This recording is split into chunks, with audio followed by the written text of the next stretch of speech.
Welcome back for another commemorative coin series. Today we're going to be talking about the Providence of Maryland and the rich, fascinating history, not only because of its religious tolerance and vision of the Calvert family, but we're going to be digging into the commemorative coin that honored that particular item. So let's dig in. So, the founding of the Providence of Maryland. Now, the idea for the colony in the New World was to have a haven for English Catholics that originated with George Calvert, who was the first Baron Baltimore. Now, he was a former Secretary of State to King Charles I, and after an unsuccessful attempt to establish a colony in Newfoundland, he decided that he would move a little bit south to a little bit more temperate climate. George Calvert, however, died in April of 1632 before the charter would be finalized, and his vision and inheritance would pass to his eldest son, Cecil Calvert. Now, he was the second Baron Baltimore. Now, he received the royal charter for the Province of Maryland the 20th of June, 1632, and the colony was therefore named in honor of Queen Henrietta Maria, King Charles' wife. Now, obviously, Maria Land is now Maryland, but anyway, that's where that comes from. Cecil Calvert never set foot in Maryland himself, and this is something that I found ironic when we were looking at this because he was the driving force behind the establishment and the governance, not only through his education like his dad, he was also a Catholic in a predominantly Protestant England.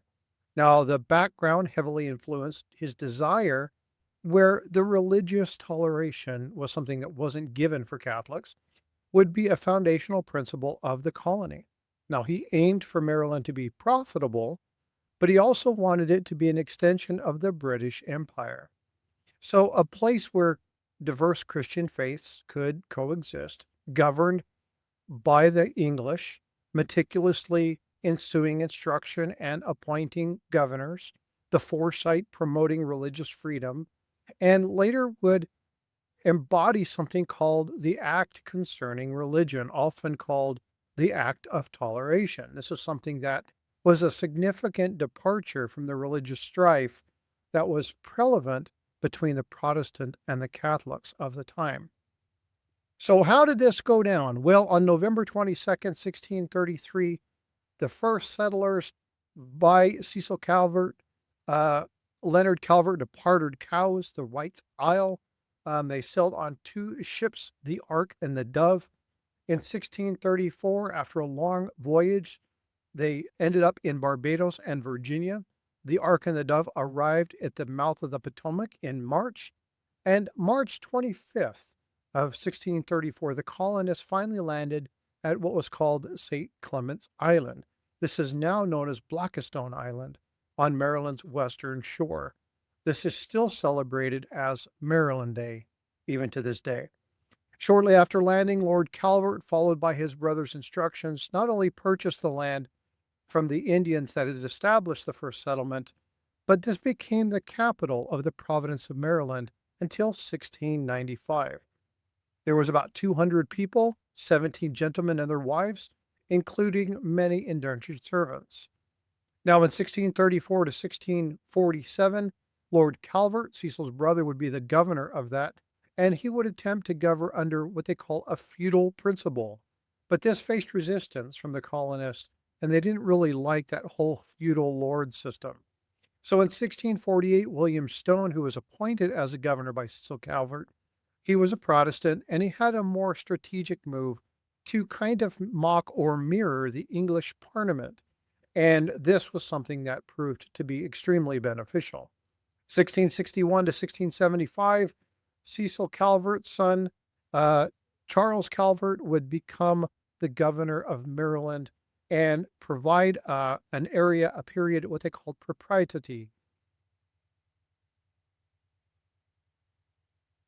And during 1661 to 1675, Cecil Calvert's son, Charles Calvert, would then become the governor of Maryland. And through this period, the Calvert family, referred to as the Lords Baltimore, exercised not only significant control over the affairs, but navigated the complex political and religious tensions both with Maryland and England. And because of this effort by the Lords Baltimore, the Maryland Tercentenary celebrates that by feature the bust of Cecil Calvert, which was the second Lord Baltimore, on the obverse of the coin. Now, if you turn the coin over, you're going to see the back. You're going to see the coat of arms of Maryland with the inscription Maryland Tercentenary, meaning 300 from 1634 to 1934. And this was created by the hands of German designer Hans Schuler. Mintages were about 25,000 pieces until an annual essay commission offered an additional 15 coins for a contest that took the total up to 25,015. Now, all of them were struck at Philadelphia, so you won't find a mint mark on this particular one, but that doesn't really affect the collectability of this particular coin. Considered moderately scarce, there's about 15,000 coins that were sold at the initial price of about $1 each, with the later coins later being discounted. Not only are they exceedingly hard to find, but you try to get MS-67 or higher, and you'll find that this is exceedingly rare. It's an extreme challenge to find coins at that grade. Most of the coins you're going to find are going to be AU through the MS-65, MS-66 region. But again, depending upon the coin's condition and the overall toning and eye appeal, you could be looking at a fairly good price for this particular coin. All right, folks. Well, thank you so much for being with me today. Next time, we're going to have a little bit more in-depth discussion because the stars at night are big and bright deep in the heart of Texas. We're going to be talking about the Texas Centennial Half Dollar.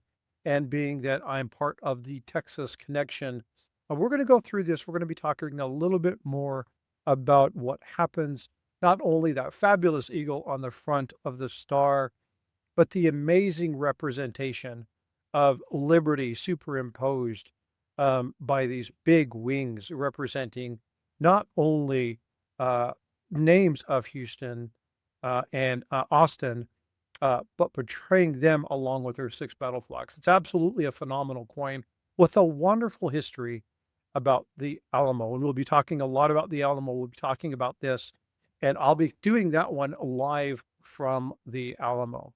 All right, folks. Well, hey, I want you to be well, be blessed.